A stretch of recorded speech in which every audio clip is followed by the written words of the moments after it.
tá no fundão. E é uma pessoa que eu tenho uma admiração enorme, e mais bacana ainda é ver toda essa trajetória dele, né, trabalhando com as doenças do fígado. Então, João, bem-vindo à nossa sessão, que tem funcionado super bem online. E aí depois você diz para a gente o que você prefere, né? Que a gente converse depois, se eles tiverem dúvida, você quer que eles falem no meio do caminho, ver o que você se sente mais à vontade. Por mim, tanto faz. Tá. Por mim, tanto faz, mesmo que vocês quiserem me interromper, perguntar, como vocês preferirem. Eu tô só vendo se eu fechei aqui do celular, não tá dando eco não, né? Não sei, tá? Eu tô ouvindo Não. bem. Tá, João, você tá com 2 abertos. Eu tô vendo aqui. Eu acho que do celular eu fechei. Deixa eu ver. Porque tem 2 Tem plaquinhas. João Neto e João Marcelo. Mas acho que agora eu fechei do celular. Então, Carol, obrigado pelo convite, obrigado a todo mundo pelo convite. Carol, a gente fundou a primeira, eu, você e a Cristiane, fundamos a primeira liga acadêmica da UFRJ. Hoje em dia tem 1 milhão de ligas, e eu sempre conto para os meninos assim que a nossa foi a primeira de todas, e foi mesmo, né? Da época que você ia ser hepatologista. E vou tentar aqui, gente, compartilhar um pouquinho sobre o fígado e a gestação.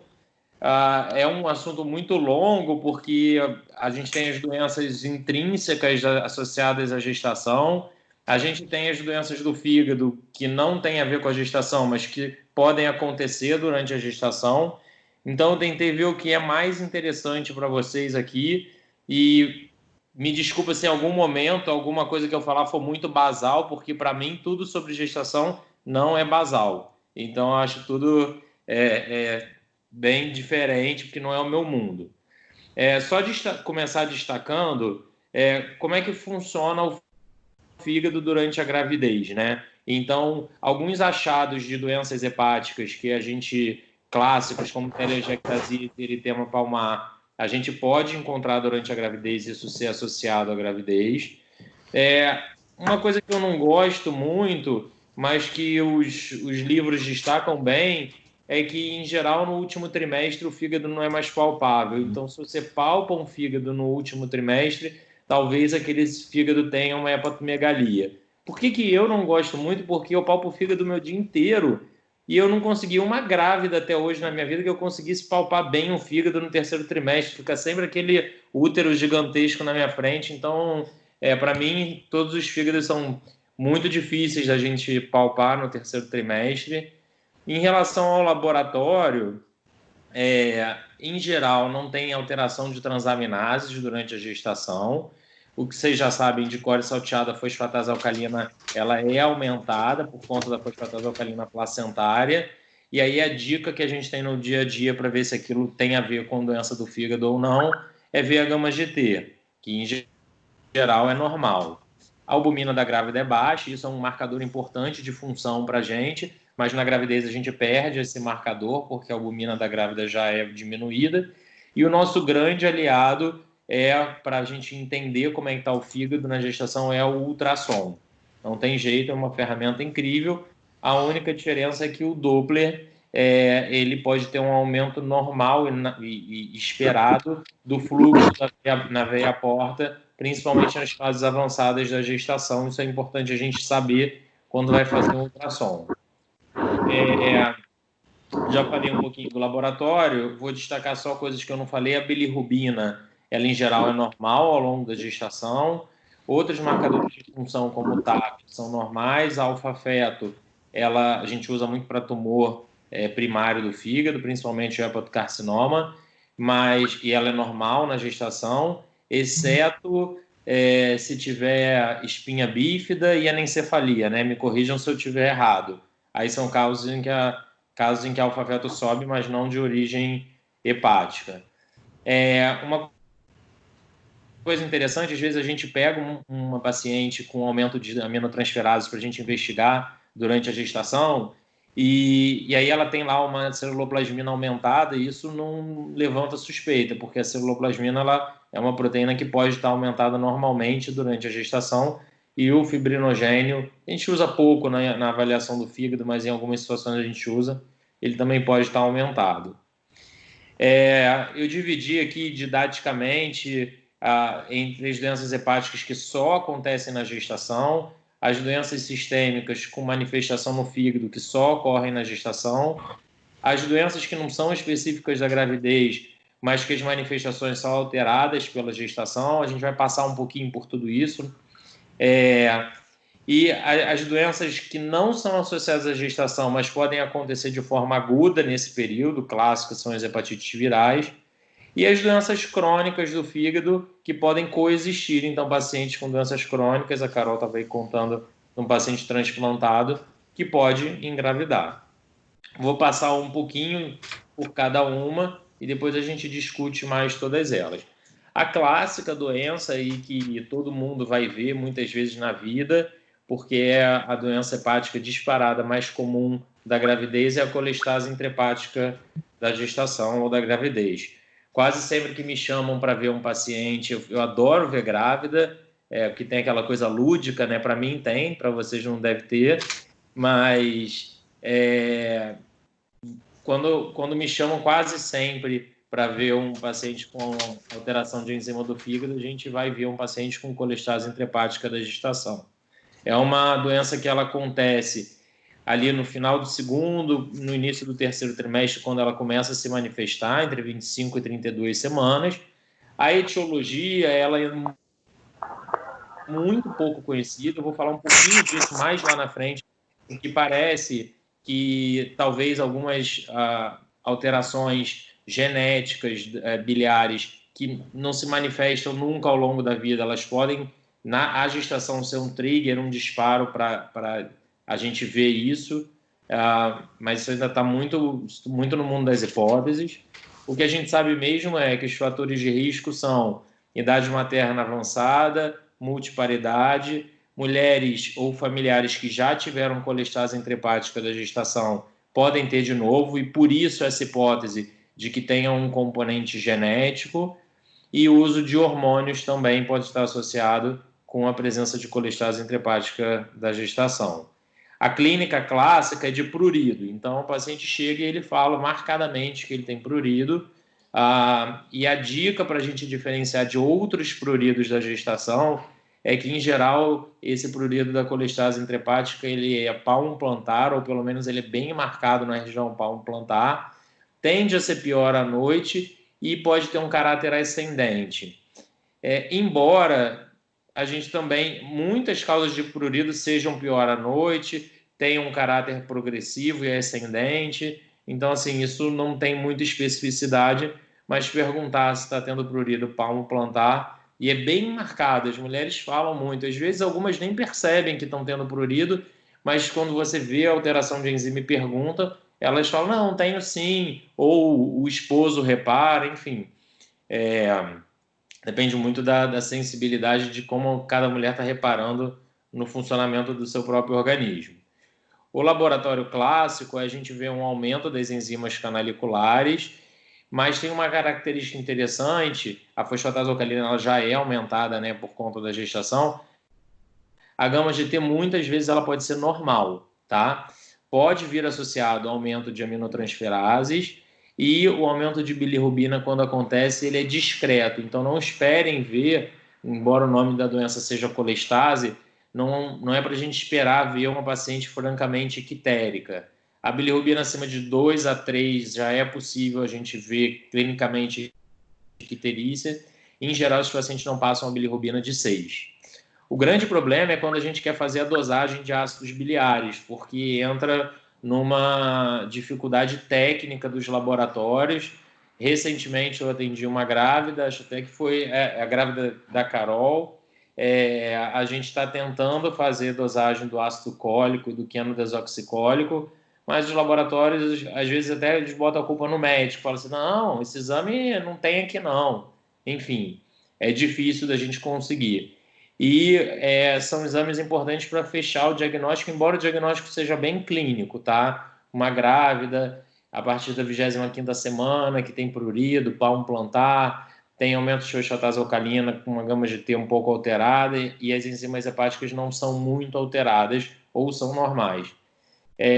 O diagnóstico, quando a gente consegue fazer um ácido cólico aumentado, maior do que 10, mas dependendo do laboratório que a gente fizer, varia a unidade de medida, e tem também essa relação do cólico com o queno desoxicólico aumentada, porque aumenta mais o ácido cólico. Óbvio que toda colestase, a gente tem que olhar se o paciente não tem a principal causa de colestase no mundo, que é a obstrução biliar. Então, viu uma colestase, suspeitou de colestase, a gente tem que ter certeza que o paciente não está obstruído, não é um cálculo, não é qualquer causa de obstrução. Essa grávida, se eu não estou fazendo confusão agora de casos, era até essa última que eu citei como exemplo, era até uma que tinha uma gestação interessante, tinha o útero unicorno à direita, então o feto estava todo em cima do fígado e eu pensei, poxa, será que esse feto não está comprimindo a via biliar? E aí a gente fez um ultrassom com a doutora Vânia, que é um ultrassom maravilhoso, e não estava. Foi essa mesmo, João. É ela mesmo, né? É ela mesmo. É uma luta para a gente conseguir a dosagem dos ácidos biliares. Depois, se vocês tiverem uma dica, vocês me passem. E eu achei mesmo, por um momento, assim, talvez o útero unicórnio seja uma realidade para vocês, mas não é para mim. E achei incrível aquele feto inteiro ali crescendo na direção do fígado. Mas não, a doutora Vânia viu bem o fígado dela e não tinha nenhuma obstrução biliar. É sempre uma doença autolimitada que melhora com o parto. O grande problema é a gente conseguir levar essa mulher a termo.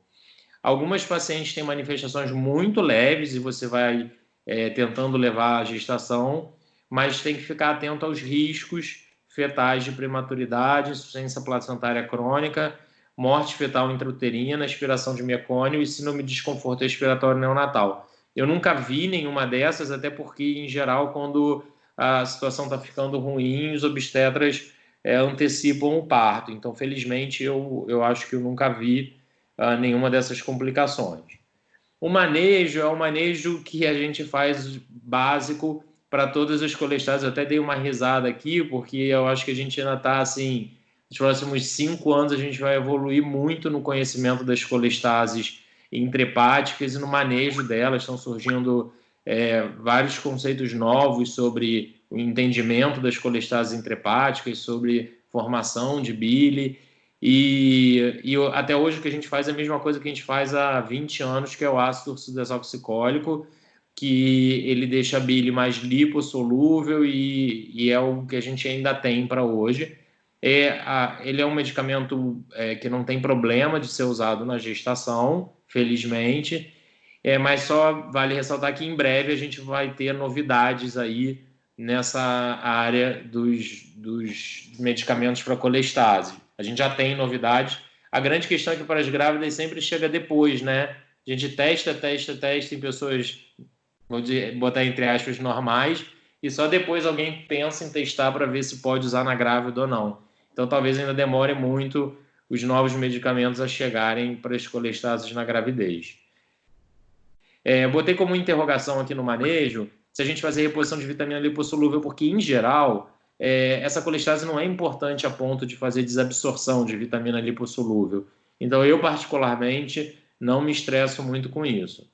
O manejo do prurido, que muitas vezes é um grande desafio, tá? Hidroxizina é permitido de ser usado na gestação. A dose recomendada pelos livros é essa baixa. Muitas vezes, em pessoas não grávidas, a gente usa doses bem mais altas. A colestiramina, que é uma resina de troca, ela pode ser usada. Em geral, a gente usa sachês de 4 gramas, pode usar até 4 por dia. E existem outros tratamentos descritos, como dexametasona. Eu nunca vi fazer e nem nunca fiz. Acho que tem medo de fazer corticoide só para tratar prurido. E o manejo de prurido é difícil, o prurido colestático é difícil sempre, tá? Ontem a Cecilinha, que é uma dermato que trabalha comigo lá no fundão, estava trocando uma ideia comigo. João, pô, dermato trata prurido, né? Super acostumado. João, me dá uma ajuda aqui. Que você acha de usar rifampicina, que é uma droga descrita para manejo de prurido, obviamente não na gravidez, mas falei, Sininho, olha que loucura, assim, rifampicina, uma droga que causa classicamente colestática, causa classicamente colestase, mas a gente pensando em usar para tratamento de prurido é porque a gente já está sem opção nenhuma, né?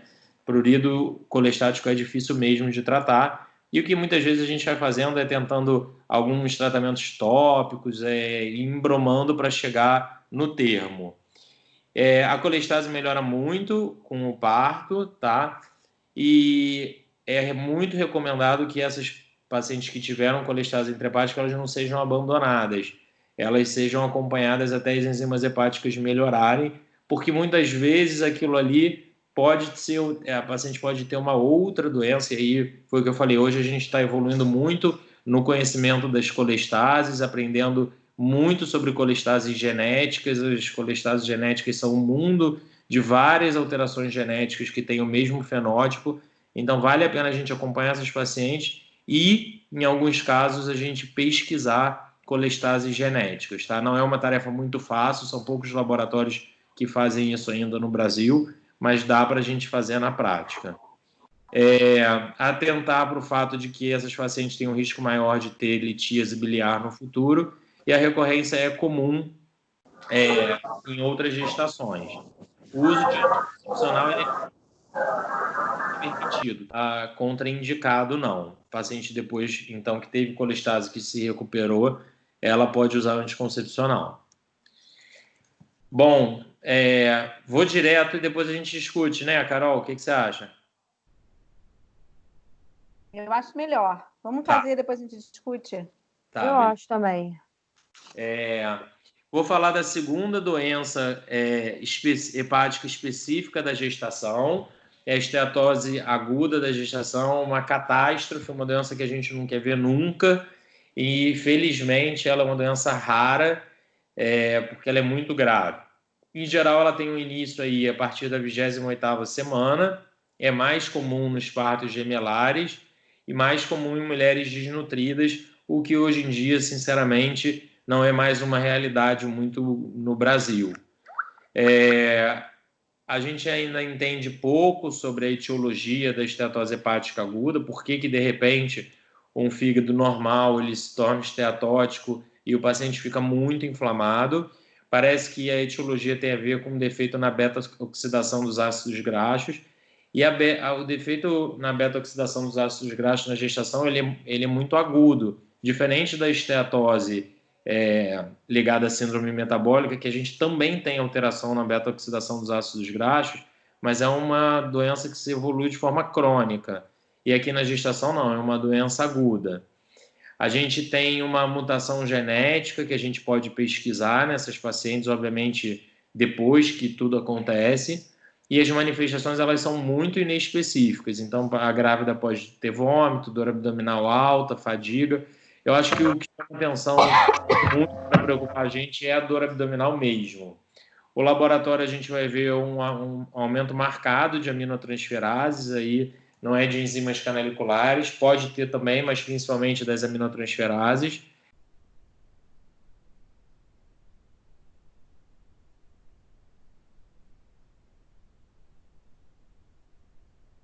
João, você ficou no mudo.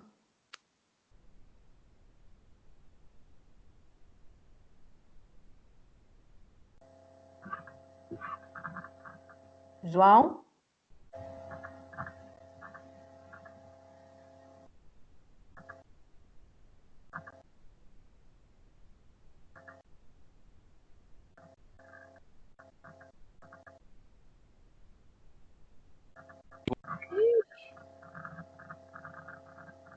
Oi.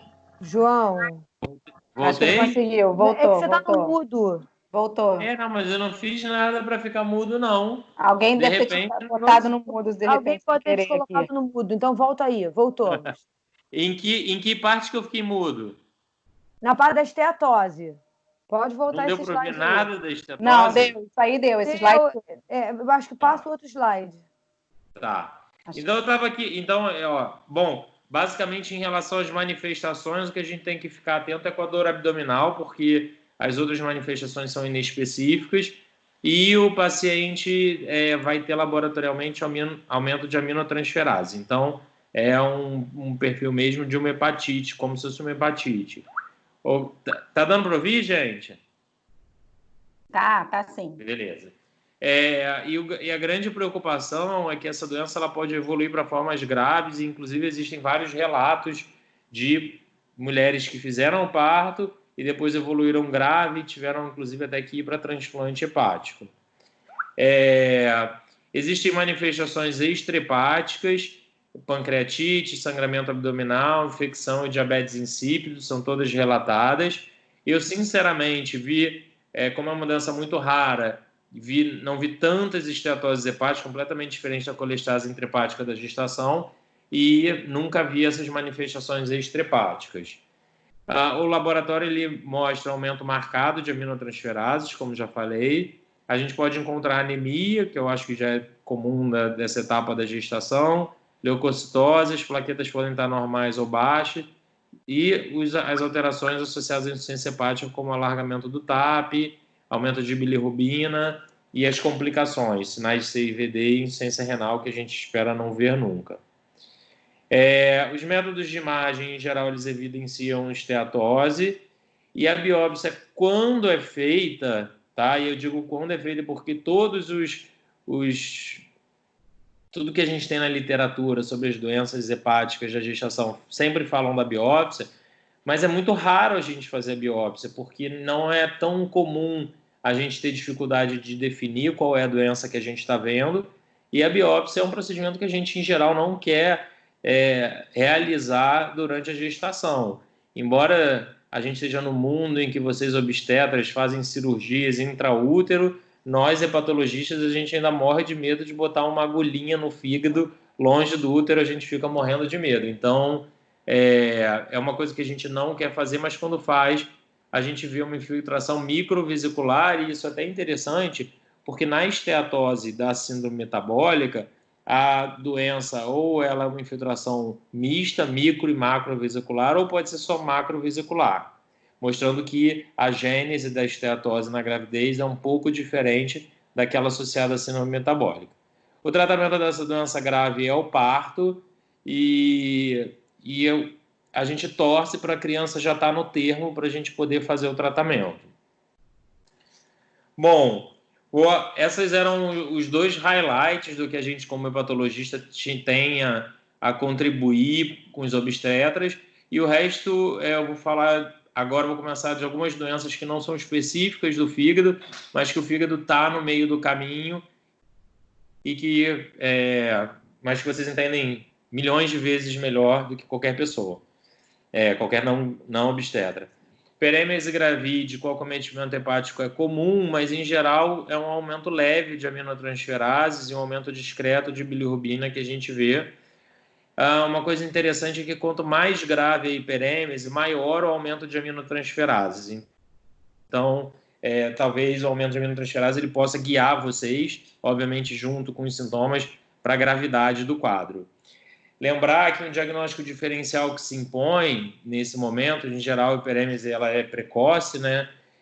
São as hepatites virais. A gente tem que pensar se o paciente não está tendo uma hepatite viral ou se aquilo é mesmo hiperêmese gravídica.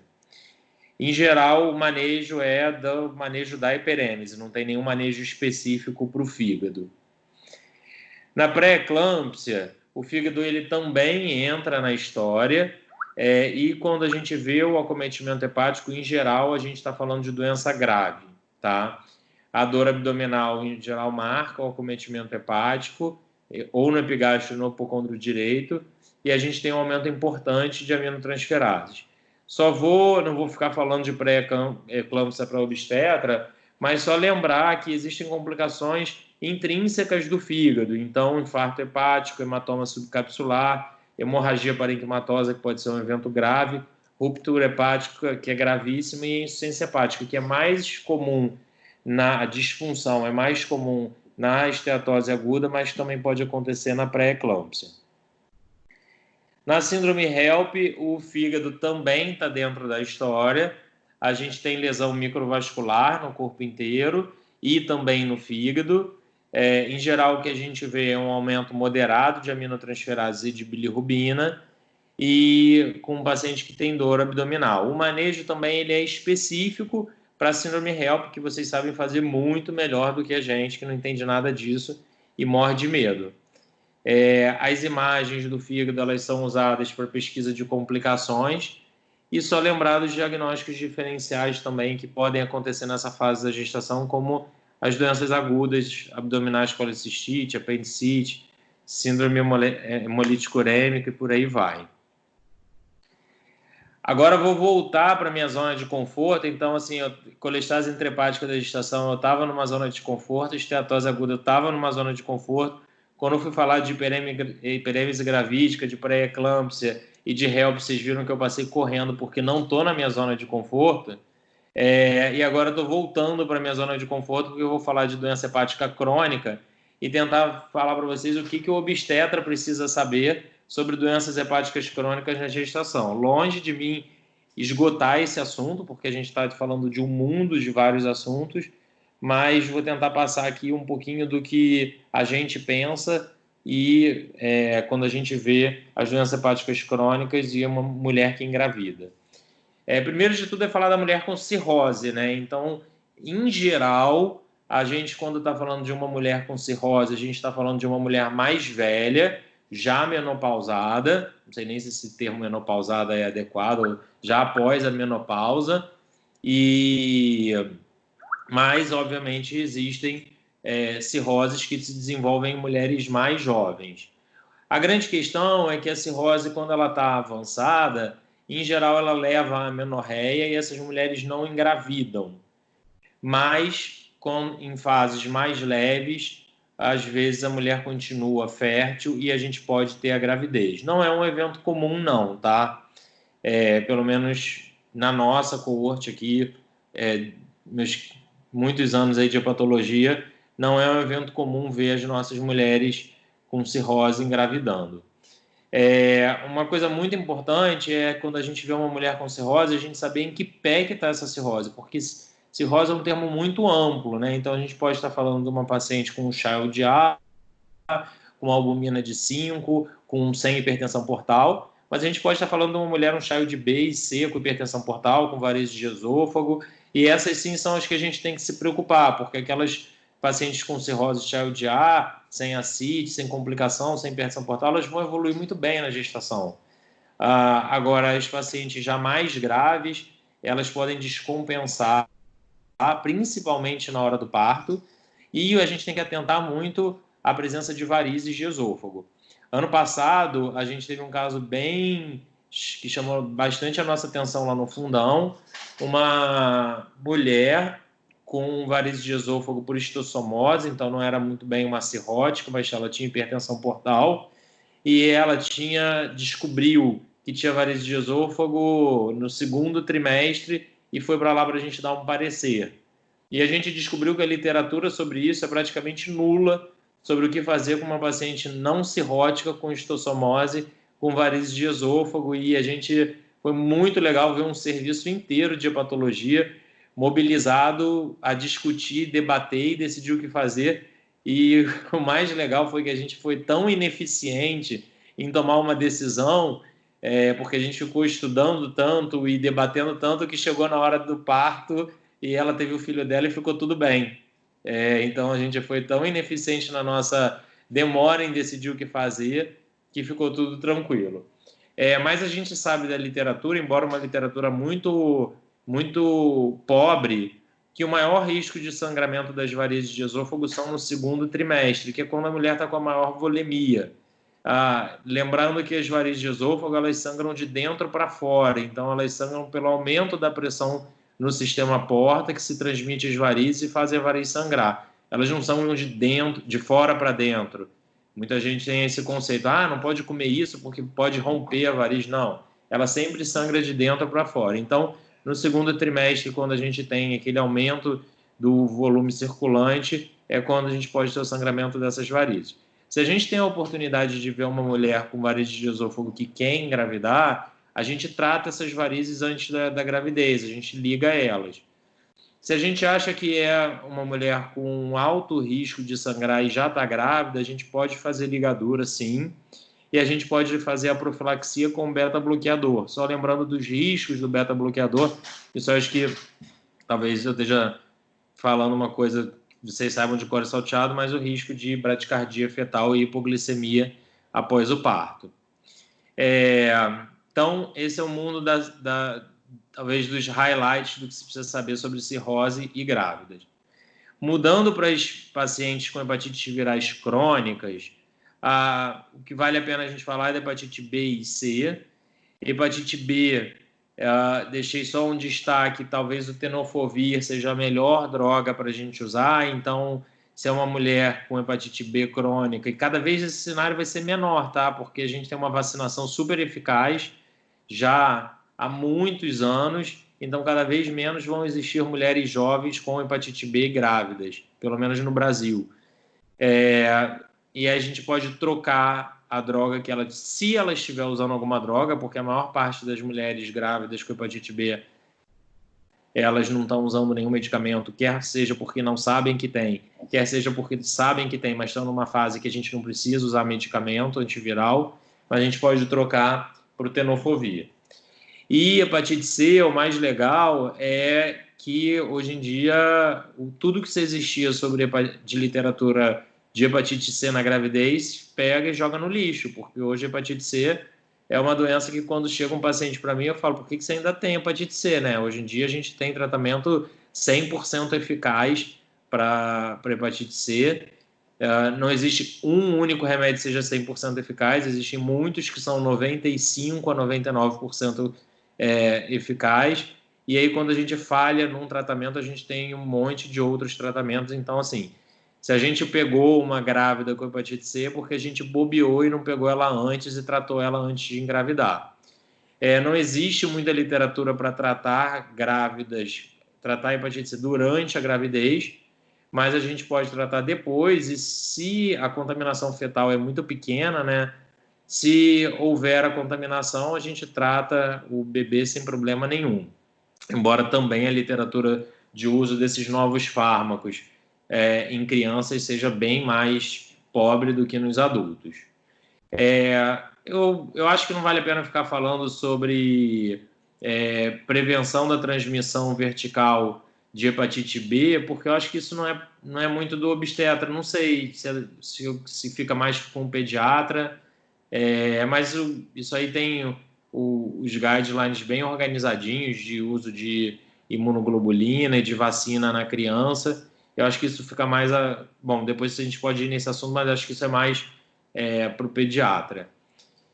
A hepatite autoimune, essa é um cenário que a gente vê, sim, grávidas engravidando com hepatite autoimune. Por quê? Porque são mulheres mais jovens, tá? Então, de todos esses 4 cenários que eu botei aqui, esse é o que mais a gente vê no dia a dia, e esse é o que eu fico gritando, desespero para Carol. Carol, pelo amor de Deus, ajuda a gente aqui.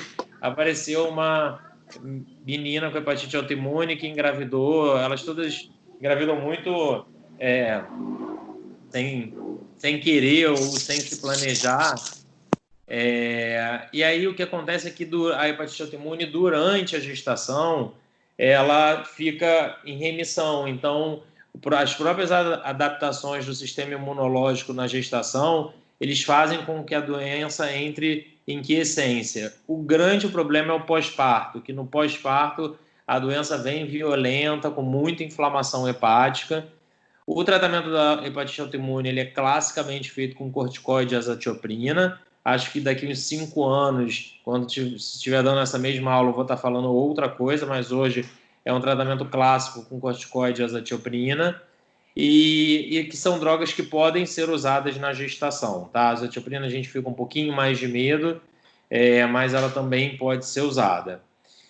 É uma gravidez de risco, não há dúvida nenhuma, mais associada à prematuridade, à perda fetal, a baixo peso ao nascer, e eu acho que é isso. A gente pode discutir mais depois um pouquinho de hepatite autoimune. As outras doenças autoimunes do fígado, a colangite biliar primária, a colangite esclerosante, também são doenças de mulheres mais velhas. Então, a gente em geral, não vê mulheres com colangite biliar primária e colangite esclerosante grávidas. A colangite esclerosante até pode acometer mulheres mais jovens, mas é uma doença muito rara e em geral, a gente não é um problema.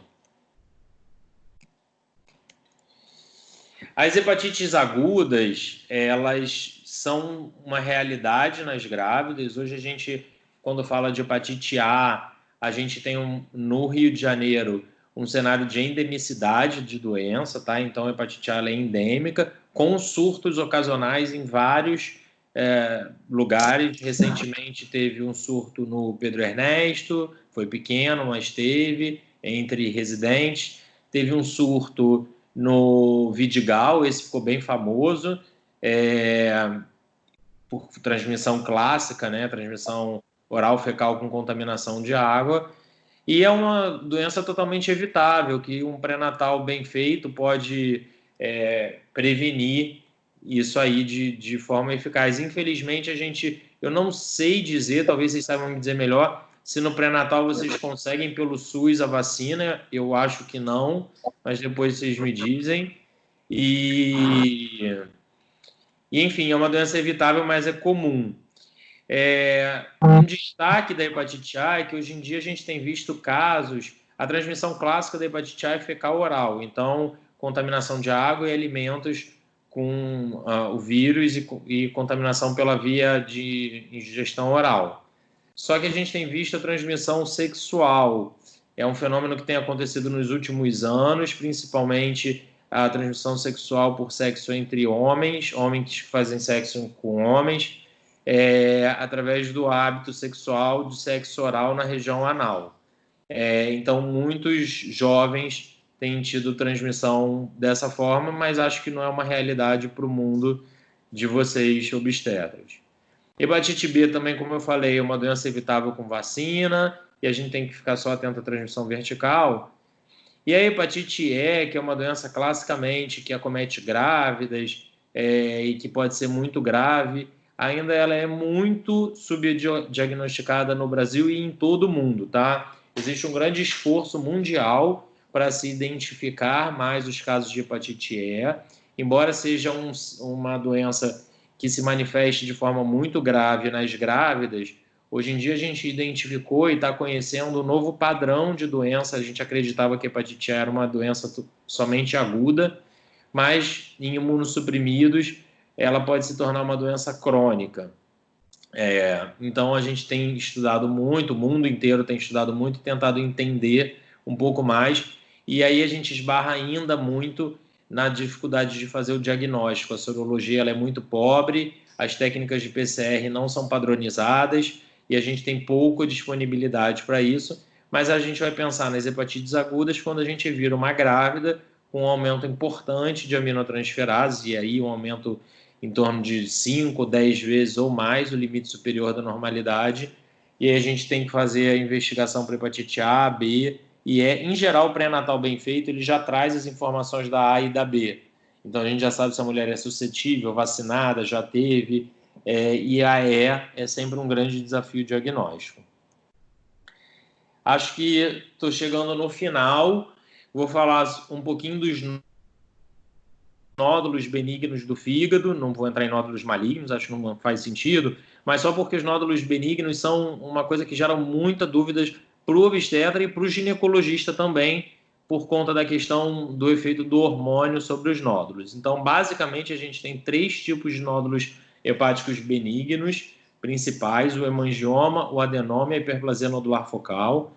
O hemangioma, ele é um nódulo muito comum, uma formação nodular muito comum na população, é a mais comum de todas, a gente vê todo dia, e ele é um nódulo que nunca maligniza, ele não sofre influência dos hormônios, reposição hormonal ou anticoncepcional, e ele não precisa ser acompanhado. A única coisa é que ele precisa ser feito um diagnóstico bem feito por um ultrassonografista experiente. Então, é comum na minha prática eu ver um ultrassom que sugere um hemangioma, eu ligo para a doutora Vânia e eu peço para ela confirmar ele no ultrassom tem uma característica específica que ele muda a ecogenicidade dele conforme o ponto onde você está observando e conforme a posição do paciente.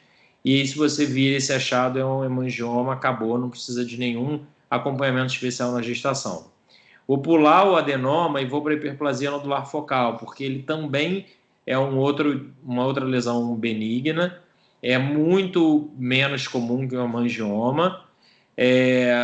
Ela, diferente do hemangioma, a hiperplasia nodular focal e o adenoma, eles não têm características específicas no ultrassom, então a gente precisa, em geral, para saber se um nódulo é um adenoma ou uma hiperplasia nodular focal, de uma ressonância. Hoje em dia a gente tem um contraste específico para isso, que é o ácido gadoxético, que ele é excretado por células de hepatócitos, então a gente sabe exatamente com qual lesão que a gente está lidando quando a gente faz uma ressonância com um contraste hepatobiliar específico. E ela também não precisa de acompanhamento, ela não muda na gestação, ela não maligniza. O grande problema é quando a gente tem um adenoma, tá? O adenoma, ele sofre muita influência dos hormônios, quer seja por uso de anticoncepcional, quer seja por terapia de reposição hormonal, ou quer seja pela gravidez. A explosão hormonal da gravidez faz os adenomas crescerem. Então, quando a gente tem uma mulher que tem um adenoma antes de engravidar, é sempre uma grande dúvida do que fazer com essa mulher. A grande atenção tem que ser dada se esse adenoma ele for grande, porque o tamanho do adenoma ele é totalmente relacionado com o risco de malignização e de sangramento. Então, se a gente tem um adenoma grande numa mulher que já está grávida, em geral a gente vai acompanhando ele. Mas se a gente tem um adenoma grande numa mulher que quer engravidar, essa é uma das indicações da gente pensar em tratar esse adenoma. Acho que não vale a pena a gente entrar em detalhes sobre o tratamento, porque isso aí é mais da nossa praia aqui, mas só destacar para vocês que o adenoma é sim a lesão focal hepática que tem que ser acompanhada tanto no pré-gestação quanto durante a gestação, quando ele é diagnosticado durante a gestação. Bom, acho que é isso. Tentei fazer um resumo, espero que tenha ficado bom e estou à disposição. Ju, abre